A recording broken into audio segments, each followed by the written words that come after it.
Any questions, feel free to interrupt at any point, and we'll go from there. So thank you very much to the Relay team for having me on this evening. We're going to be talking about Terraform, and essentially a concept called infrastructure as code, why it's important and why it's really something we should be looking at, whether we're infrastructure professionals or data professionals. Okay, so it's about a 50-50 split between slides and demos, so we'll try and make it a little bit more entertaining. And now I just need to make this work. That's better. Who am I? My name's John Martin. I'm a data platform consultant, Microsoft Data Platform MVP, been doing Microsoft Data Platform and cloud stuff for more time than I can really remember. And that's enough about me. Contact details will be up at the end again as well. So if you do want to get in touch with me about anything we discussed today, feel free to just reach out, Twitter, LinkedIn, drop me an email. So we will start with infrastructure as code. What is it? Why should we be using it? Why is it important? Okay. So when we start thinking about our infrastructure, we think about some of the things that we've had to deal with over the past. So you start thinking about, well, we've got a problem. Who made a change? We're deploying new applications. What changes were made in order to make it work? How's the infrastructure evolved as our application code, our database code, anything, whatever, increases in complexity, or we deploy new versions, things like that. And having that traceability and that change control is something that's very, very important, whether you're in the development side of things or if you're on the operational side of things.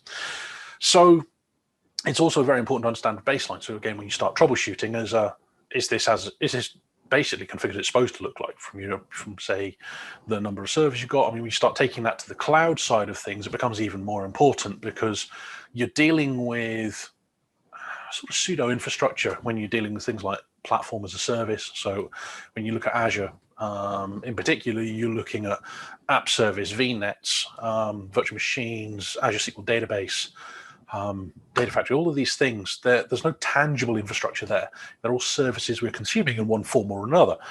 And being able to compare them back and understand, okay, well, does this match what it's supposed to look like? And who made those changes, where and when were those changes made? That traceability is very important. And the traceability is a core sort of concept from the development side of the house. Who made changes to our application code, where and when and why? And the why is just as important.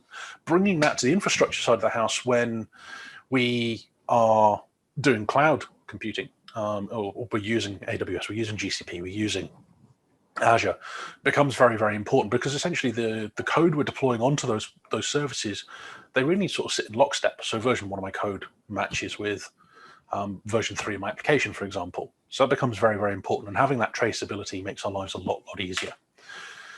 It's also the ability to encapsulate complexity.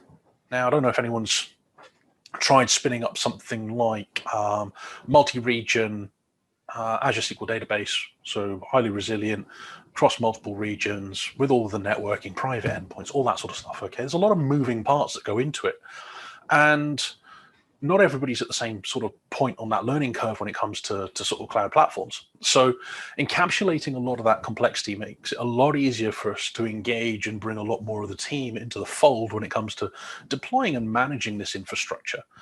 Okay, it also means that we can standardize on things. So this is what our standard Azure SQL Azure SQL database deployment should look like. This is what our standard VNet infrastructure should deploy as. These are our standard things.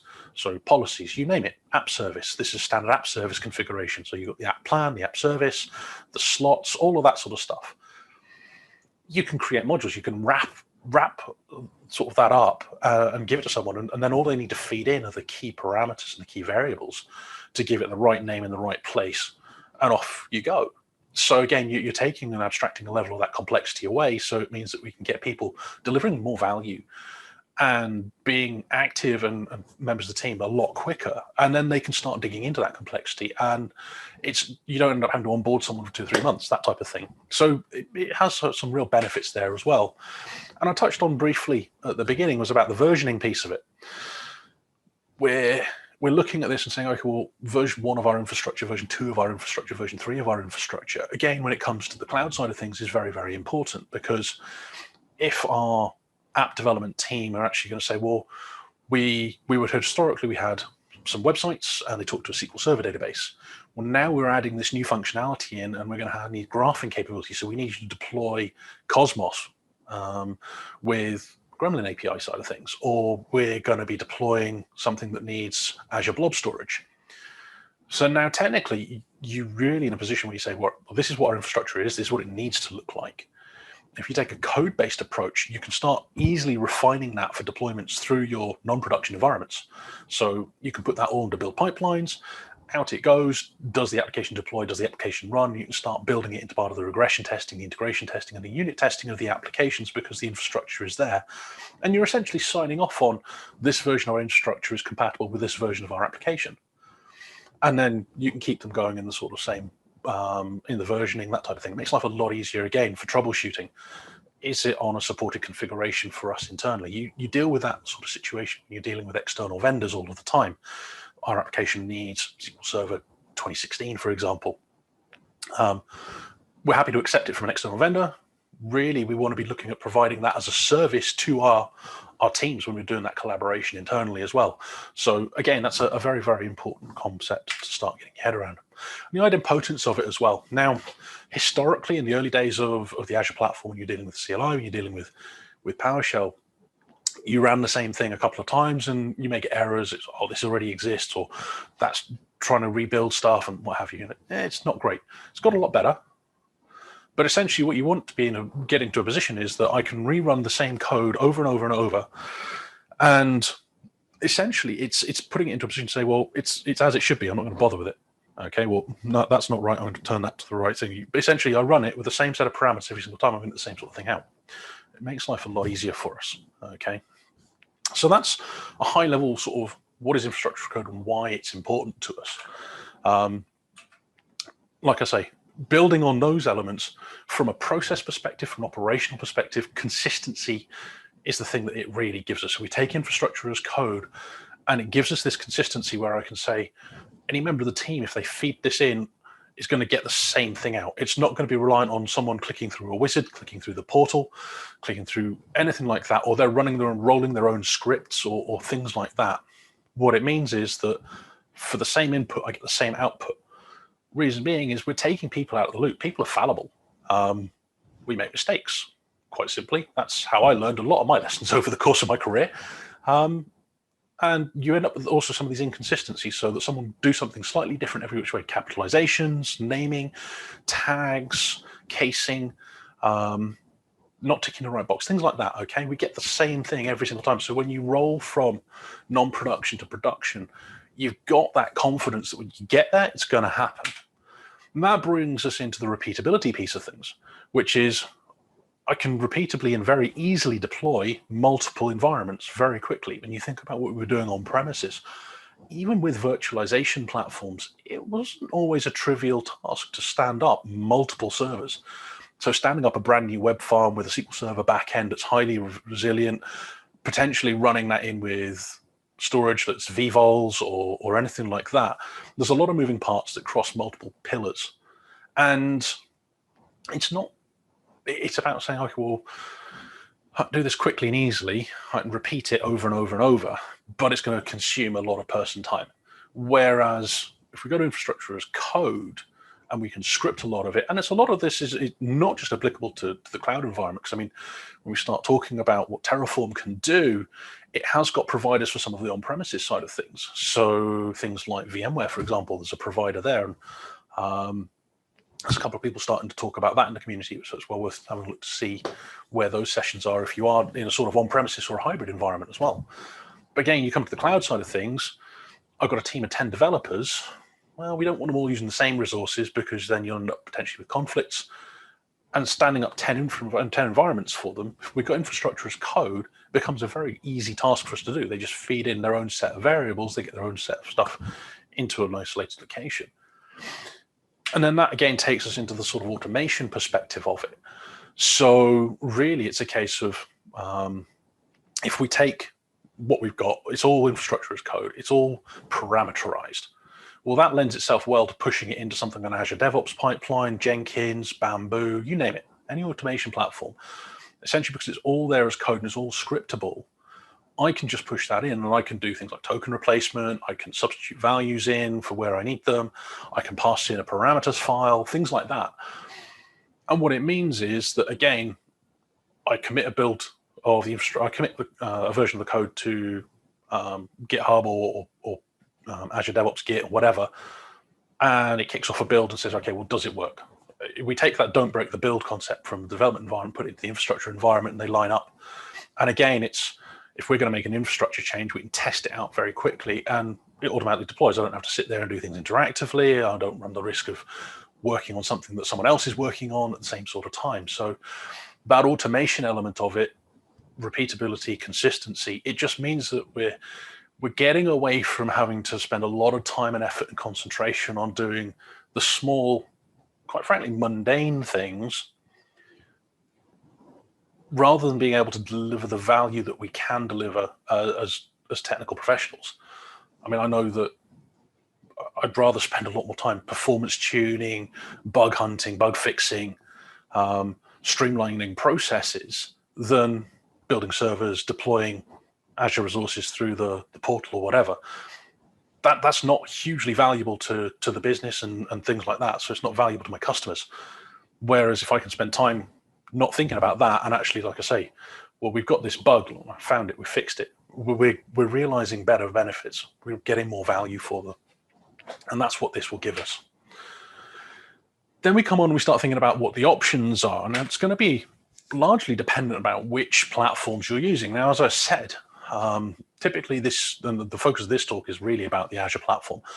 But when we start talking about Azure, we've got the option of ARM, we've got the option of PowerShell. So Azure Resource Management Manager, which is personally something I find very, very difficult. I think it's very, very complex. And if I put it down for a little while, I struggle to go back to it. Whereas there's some other options around when it comes to that. So PowerShell, one of the things with PowerShell, I kind of got to remember which order I've got to build everything in and how I'm going to write my scripts and how I'm going to execute my code. It can be done. You got Azure CLI as well. One of the big things you'll find, especially in the Azure sort of space, is that actually none of the tools have 100% coverage of the platform for what you're trying to achieve potentially. Now, if you're dealing with an area that's completely covered by PowerShell, completely covered by Azure CLI, completely covered by ARM, you're great. But as soon as you have to poke something that's not part of that, it becomes a little bit more complex. But that's the world we live in. If you're on Google, you've got options there as well. If you're on AWS, you've got CloudFormation. These are all sort of disparate platforms now. Obviously, if you're working in a large enterprise, you may end up picking one cloud vendor and you stick with that cloud vendor. Whereas if you're a consultant or contractor, things like that, you're going to potentially chop between customers, and not everybody's using Azure or AWS or GCP. Some will be finding differences potentially in the customers you're working with. So having to learn multiples makes your life a little bit more difficult, or it's going to constrain where you want to be working. Okay, so how do we fix that? Well, this is where Terraform comes in. Now, Terraform is I'm trying to think the best way to phrase this. It's a platform agnostic way of managing your infrastructure or your resources in cloud platforms or even on premises, like I said, with VMware, and you've got the provider there. It doesn't, however, allow you to build cloud agnostic or platform agnostic definitions. Okay, this is more of an interface layer where I've got one syntax to remember for deploying AWS or Google or VMware or Azure. Okay, so the syntax is the same, but the definitions of the resources will be entirely dependent on the platform we're deploying to, because what it's doing behind the scenes is talking to the APIs. And obviously the requirements for deploying a VM or an RDS instance of SQL in AWS is going to be different to deploying a VM or an Azure SQL database instance in Azure, because they require different parameters, different things like that. Okay, so those will be unique, but the syntax we're using to interact with them, that's what remains consistent, which means you can pick it up and put it down. And it's a lot, I find the learning curve is not as steep.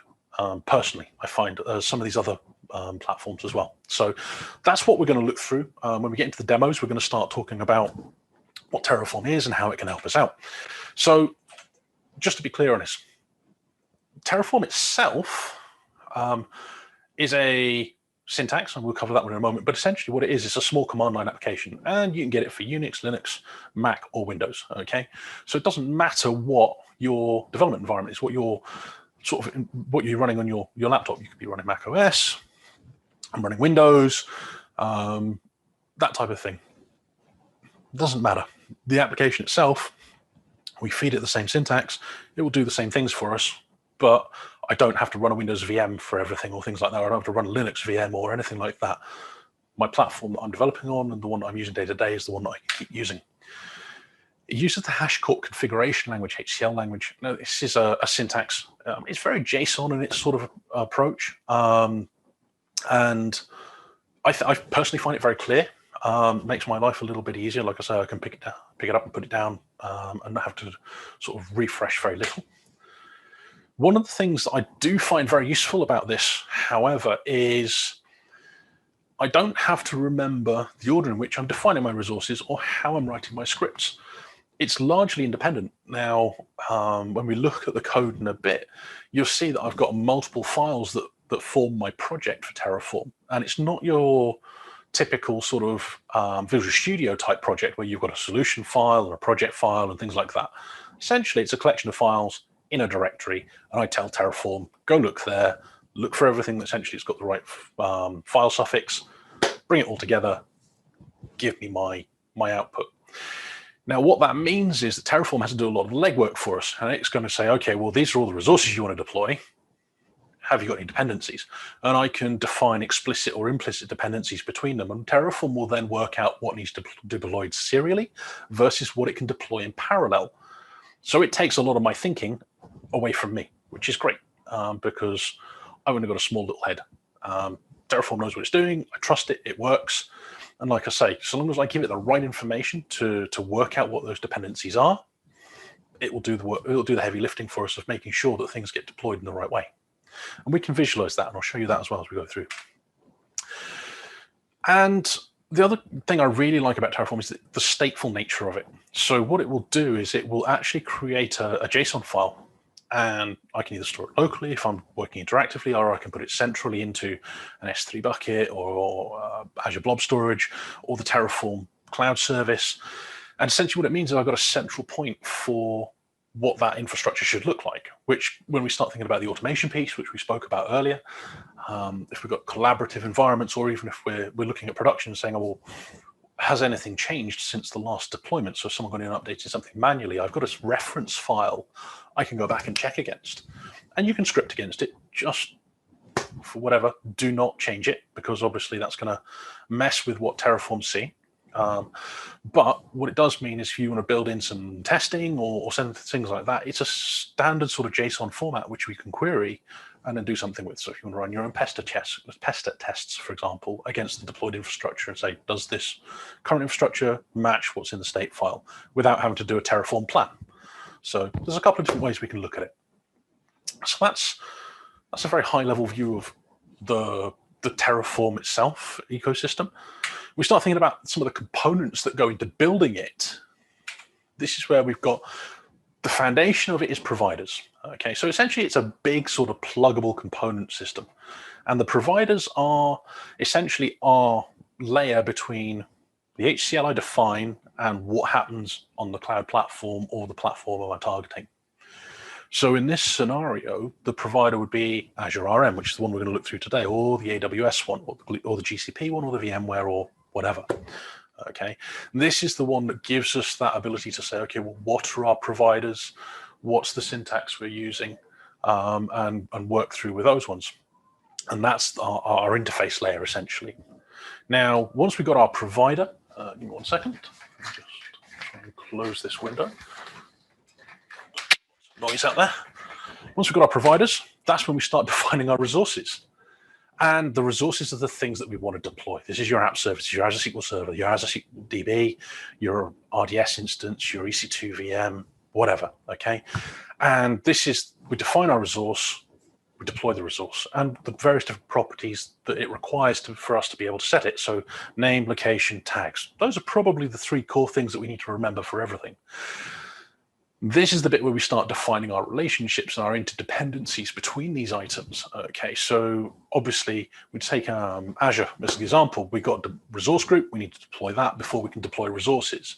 So what we can do is we can reference the resource group in the resources, and then we've inferred that dependency, which makes our lives a little bit easier.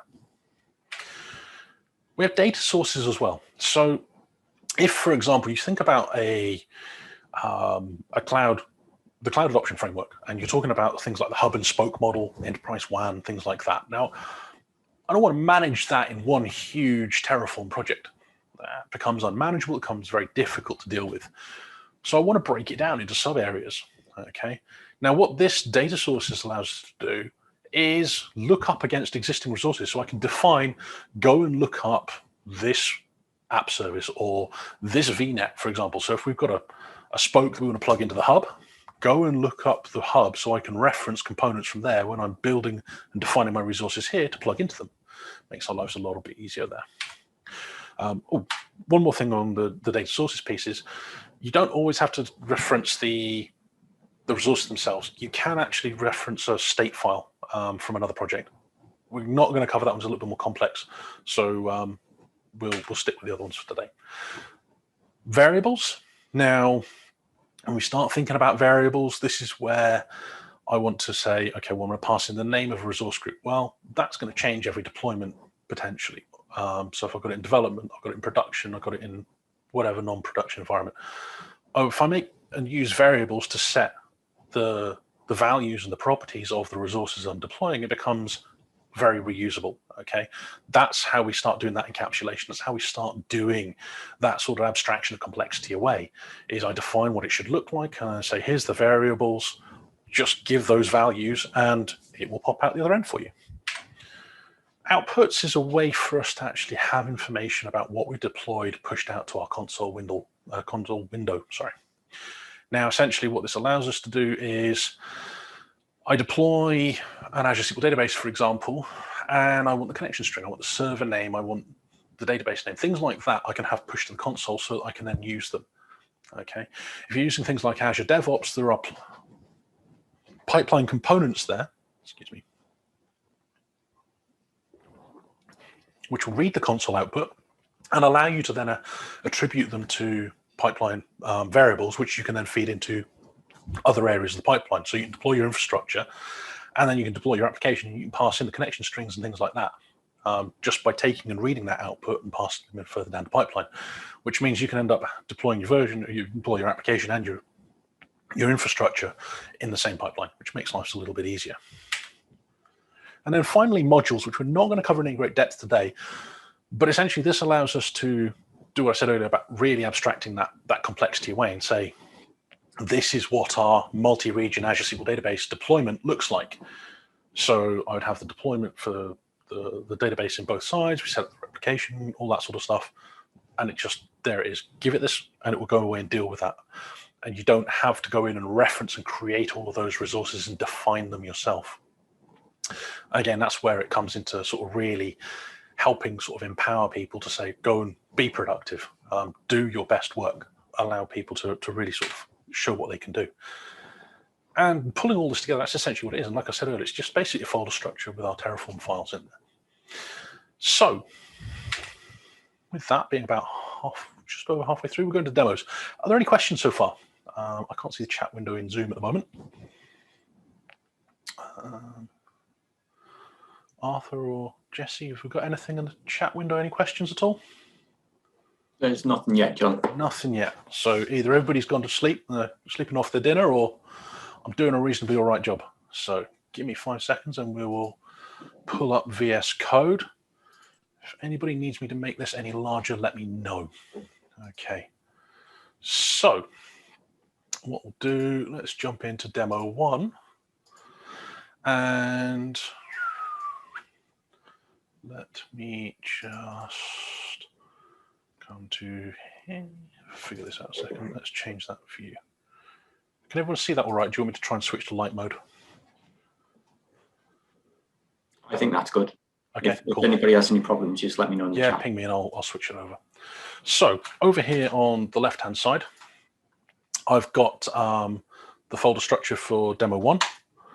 Okay, and what we're going to do here is we're just going to talk through the fundamentals of setting up our provider and connecting to our platform that we want to deploy to. Okay, so you'll notice here that I've also got the little main.tf and the providers.tf. .tf essentially tells Terraform this is your file.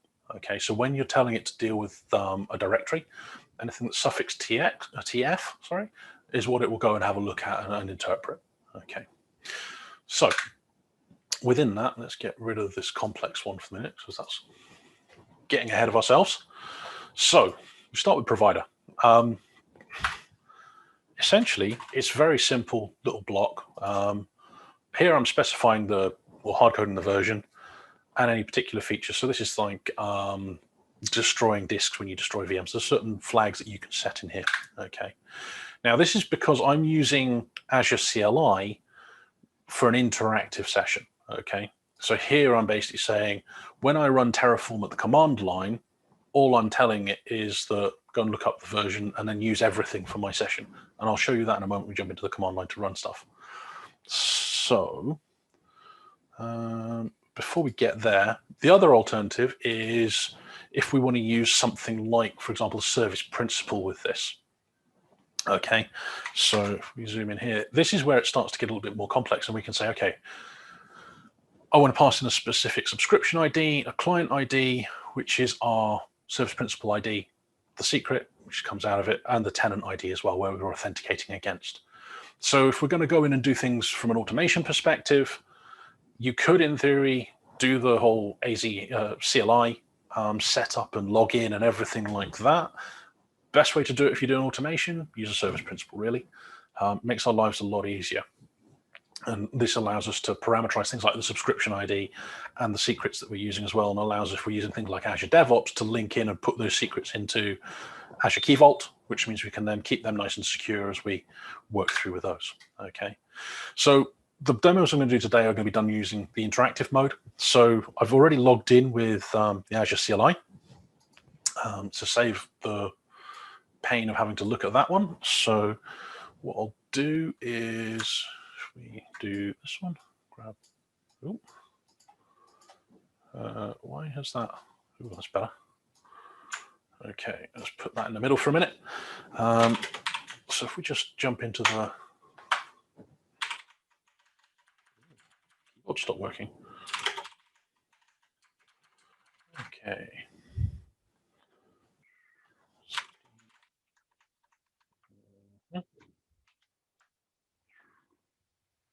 That's why I'm the wrong one. Let's come out. Let's jump into demo one authentication. That's much better. Okay, so I've got the files over here. I've got just main and providers. So what I'm going to do here is go Terraform plan. Okay, what this is going to do is going to have Terraform go off. Not going to do anything. Reason being, I haven't initialized the repository yet. Okay, so before I can do anything with it, I've essentially got to go and tell Terraform, download all of the providers so that you know what you're going to be working with.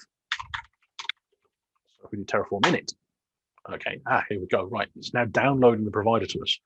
Some of the syntax I've got has been deprecated since I did the upgrade, which was just before the session. So that's on me. But you can see there, you get a lot of forewarning if Terraform is going to deprecate something and you need to look at updating your code. You're not just going to run it one day and then the next it doesn't work. Okay, they're very good with backward compatibility. So what I can do now is run the plan. Okay, now what this will do for us, essentially, you can see now it's creating state files over here and various bits and pieces. What it's doing is going off and look at Azure and saying, okay, well, what do I need to do? Okay, so the bit that's important for us here is this bit. Now, for brevity, we're just going to be creating resource groups until we get further down the demo tree. But essentially what we're doing here is we're saying, okay, go and create a resource group for us. So it's telling us what it's going to create. The ID is going to be known after it's created, because that's going to be entirely dependent on the platform it's going to be created and then passed back to us. We can see it's going to be deployed in UK South, and we can see what the name of it's going to be. So when we come back and look at our main.tf, this is where our resources defined. Azure RM is the provider, and it's a resource group within that provider that we're doing, and then it's going to be demo RG. Now, demo RG essentially allows me to reference this particular block of code in other things. So when we get down to the sort of dependency section in a minute, it'll make a little bit more sense, but essentially it allows us to do a fully qualified naming for any of the properties that we want. And the properties here, we're explicitly setting with literals the name and the location. Okay. So if I come back to the code, we go to Terraform apply. Let's drag this up in the middle of the screen so it's a little easier for us to see. What it's going to do, it's going to go up and do a plan for us. And it's going to say, do you really want to do this? I'm doing this interactively, so I'm going to say yes. There is a flag that you put on the command line that say just automatically do it. So I'm going to say yes, go away, go do, and then it will now talk to the Azure platform. Say, right, we're done, nice and quick. This is why we're just doing resource scripts at the moment, because it's that quick. We're in, we're completed. Happy days. Okay. So that's just been a quick look of authenticating in. I'd use Azure CLI, like I say, I just AZ log in, select your subscription, everything that's for that session. That's what we're doing. So as we can see here, actually, before we jump into the next bit, we've got this TF state file. This essentially is that little JSON file that I told you about that says what's been deployed. So we can see that there's no tags, no timeouts. We can see there's the ID of it. See all that information. Okay, that's on my machine. That's on my laptop here.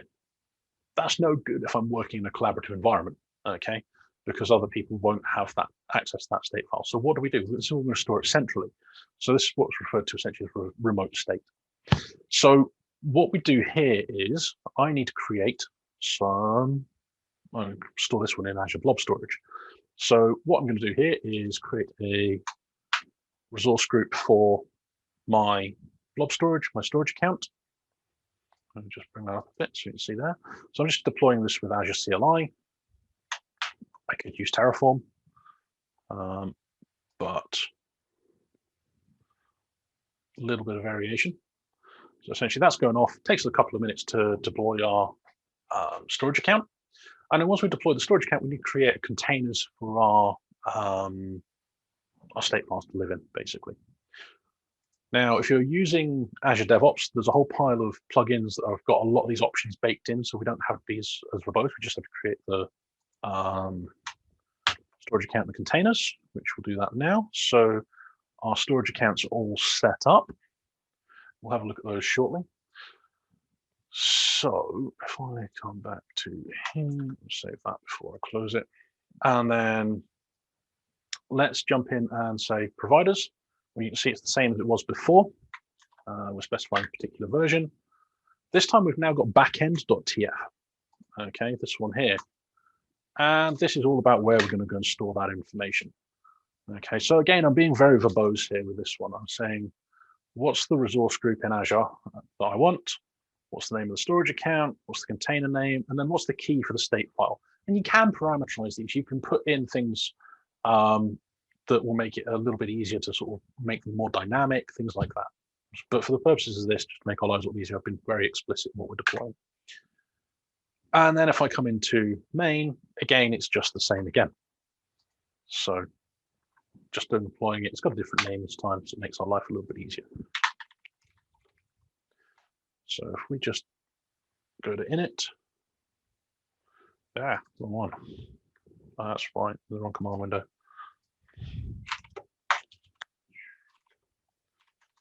Into demo 2. Init. Now you can see it's also now adding the steps initializing the backend. So that's putting our file up there for us in a minute, setting it all up so it knows what it needs to be doing. Okay. Terraform apply. Not going to bother with doing a plan because it's going to do that as part of the apply for us. So we'll see what it's going to do. So it should ask me in a second if I really want to be doing this one. Yes, please. Okay.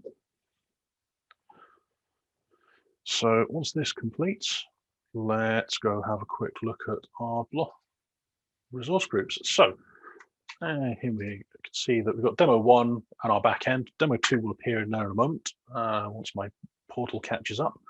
But until that happens, let's dive in and let's have a quick look at this. So there's our backend storage account. Within that, we come in, we've got containers. There's our IAC intro container, and here's our state file. Okay, so if I click on that one and click edit, just to show you, what we saw on the one that's on my laptop is now the same as the one that's up here, which means it's now in a centralized location. So we're using automated deployments and things like that by setting this up. It means that we can repeatably deploy things. We have a team doing work locally, committing it to source control, the pipeline pushing it out and updating a central one that's for testing or part of pre-prod or things like that. Okay, and what it means is that when I've got a build running, it's actually taking a lock on the state file as well, which will prevent two deployments happening at the same time and potentially causing conflicts and issues. Okay, so let's see if our demo 2 has arrived yet. There it is. So we've got both of our demo resource groups so far. So makes life a little bit easier for us. Have we got any questions at all so far? Or are we good? No, I think You're still good, John. Good for now. Awesome. Right. Yeah, feel free to put your questions in the chat. Not a problem. So what we'll do now is we'll dive in and we'll start talking about variables. And if we look at this one, we got backend, we've got main, we've got providers, and I've added another file to the mix, variables.tf. Now, if you pull down any of the O'Reilly books about Terraform, there's several different viewpoints for how to lay out your projects. I personally like to break things down to make them easier to manage. So I tend to find smaller code files a little bit easier to manage than something that's, say, 500-600 lines long. If I've got 5 of them that are 100 lines long, it's a little bit easier. There's less merge conflicts, that type of thing, if we've got collaborative environments going on. So anyway, what we've got is the backend's the same, main's the same, provider's the same. No, main's not actually the same. We'll look at that one in a moment. We'll start with variables. So what I've got here, we've got the two properties, resource group name, resource group location. Okay, so this is where we say this is the variable name, this is its type, this is a description. That description is because if I run it, it will prompt me on the command line, which means if you start putting a description in there to say, make it something that's readable, something that's human interpretable, what it means is that when someone gets that, they know what they've got to put in there. Don't make it opaque. Okay. What that means is now that we've defined those variables, if we come into main, we've got the ability to put those in as the values that we want for our properties. Now you'll see there's two different syntaxes here. Okay. This, if you're just putting a single variable value in, this is the syntax to be using. Okay. The one above it is referred to as interpolation syntax, which if you want to do string concatenation, so for example, if I was to put in a standardized prefix, so for example, if I was to say JQM dash, and I'm doing anything where I'm putting multiple variables in there and bringing and building that together, that's the interpolation syntax, which is not what we're doing. So just to illustrate the two different options there. Okay. Now, in addition to that, you'll notice this little vars folder here. What this is where I've put my TF vars file, which is my TF variable file. Essentially, this is an answer file. So when I run the command line, I can say, go and pass in the values for each named variable. Okay, so this matches the variable name in the variables.tf. So basically, it will do a lookup for me and say, okay, it's key value pair. This is the key. That's the value. Inject that. We're off and running. Saves me having to put it in the command line. Okay. So that makes life a little bit easier for us. So if we come back to our command line, into here, 1 minute, we'll initialize that one. Here we go. That's all up and running, which is great. Before we do the apply, one thing we'll pop in here and say is, let's go to main. You'll notice my OCD hasn't kicked in here. I've got these not lined up properly. Terraform has this really nice little thing where it can do some formatting for us. So Terraform FMT, yep, this one here. I run that.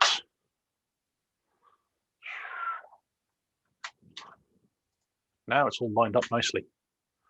So again, if I'm being lazy, I don't have to remember to line everything properly up. I just write all my stuff and then say Terraform, format it, make it consistent, make it readable for the person who's following me, for my team colleagues or tomorrow me, you know, makes my life a little bit easier. So if I go Terraform apply at the command line, this one is, you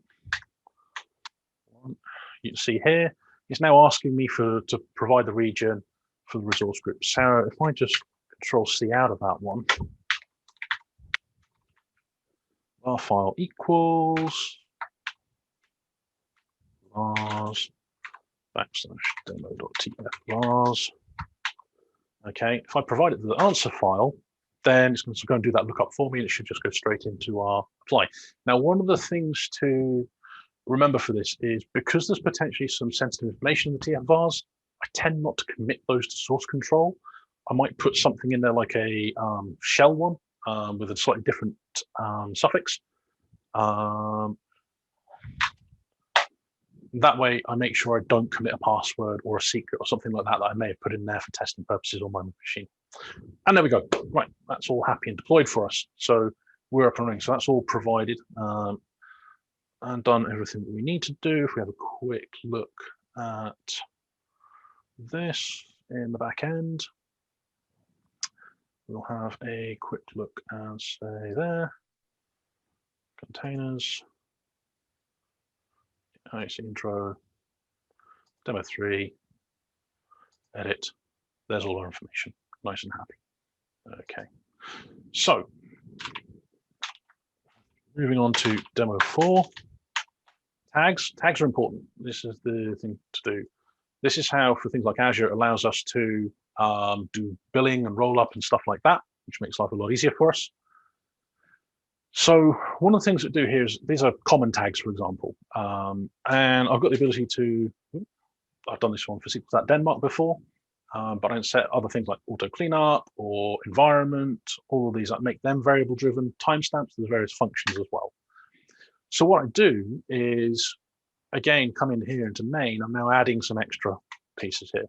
Now the locals allows me to use some functions. So essentially, what I'm doing here is I'm merging all of those into one string. So I don't have to specify multiple tags. What that means is if I go and do an update in the tags file, that will roll through to everything very quickly. The other thing to understand here is the life cycle. This is very, very useful for ignoring changes in things. So if between running it now and running it previously, something has changed, if I'm telling it to ignore the changes for something, then it will do exactly that, and it won't either do a recreate or update. One of the big things that's missing on most cloud resources is a created date. So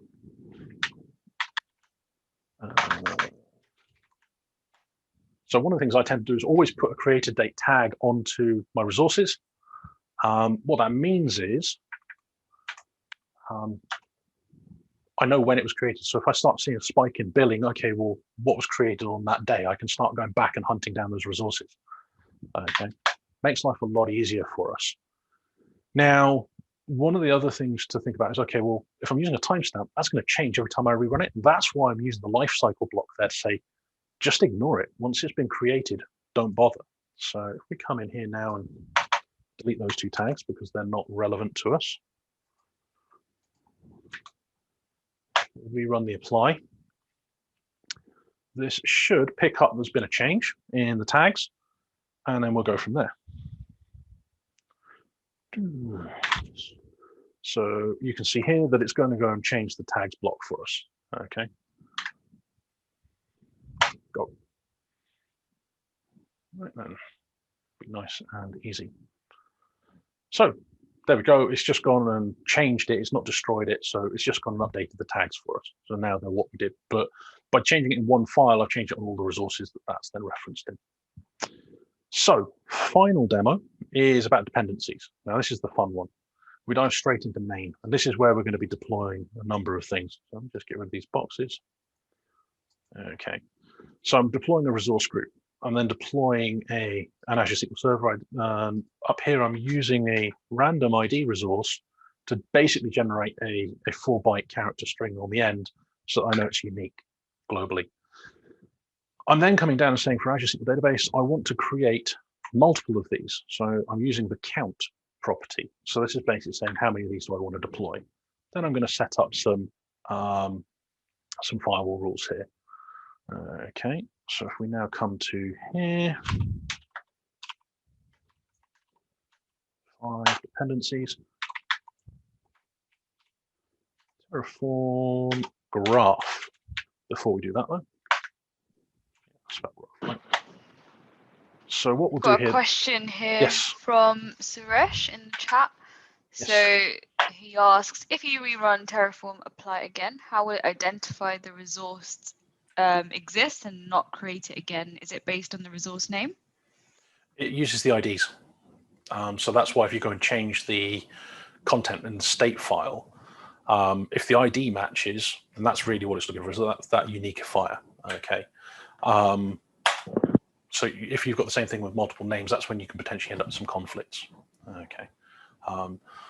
We're running short on, we're coming close to time, so what we'll do is we'll take that one offline if that's all right.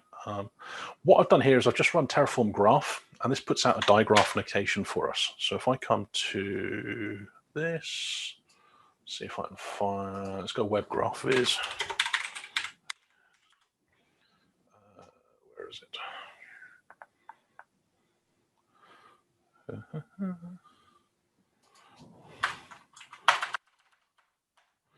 Web graph is, there we go.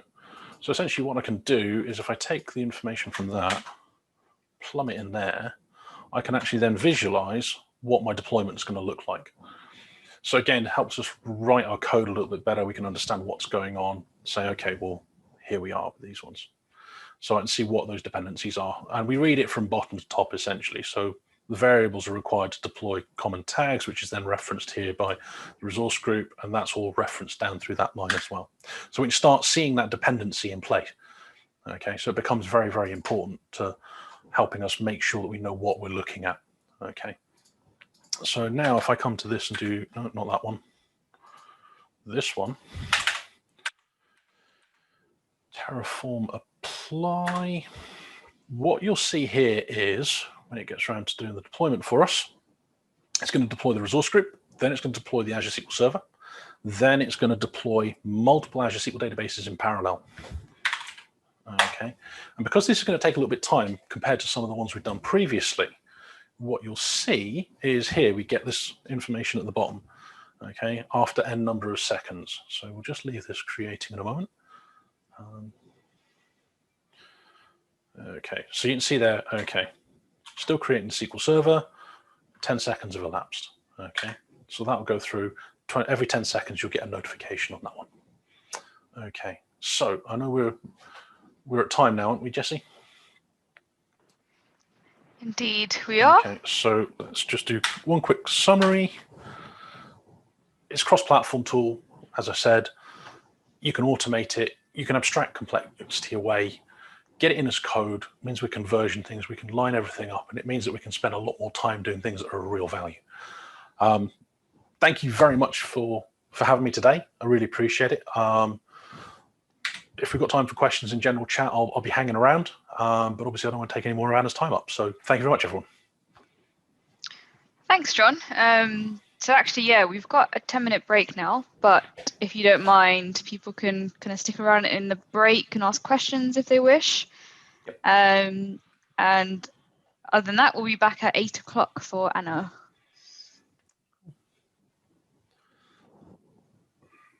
I think you're on mute, Alex, if you're talking.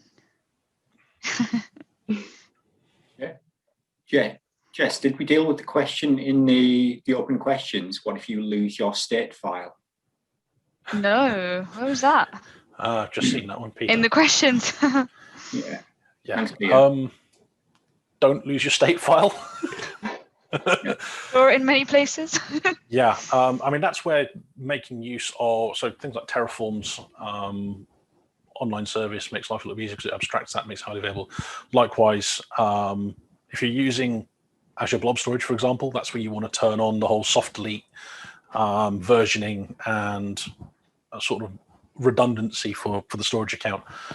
If you do lose the state file, there are some sort of open source solutions out there that will help try and rebuild them. But the thing you've got to remember is that when it builds a state file, it's building of really what you're looking at from a code perspective. So if you have had some changes between then when it was deployed last and the code, or you've got an old version of the code, you start to get really out of sync, and it becomes quite a painful exercise to resync everything. and make life a little bit easier. But yeah, there are some there are some open source stuff that can help with that. Question from Sam: is it free? Yes, the command line tool is free. The development environment I was using there, VS Code, is also free, and all of the extensions that I've used there are free as well. The Terraform side of things, I believe there's still a free version of their Terraform Cloud. It's not as fully featured as the enterprise one, which you have to pay for. But the actual command line executable you pull down and the Terraform that I was running the command prompt, that is all free. Also, the providers are by and large free and open source as well. So if you know how to write things in Go, you can contribute, or you can update it to fill any gaps. Not a problem.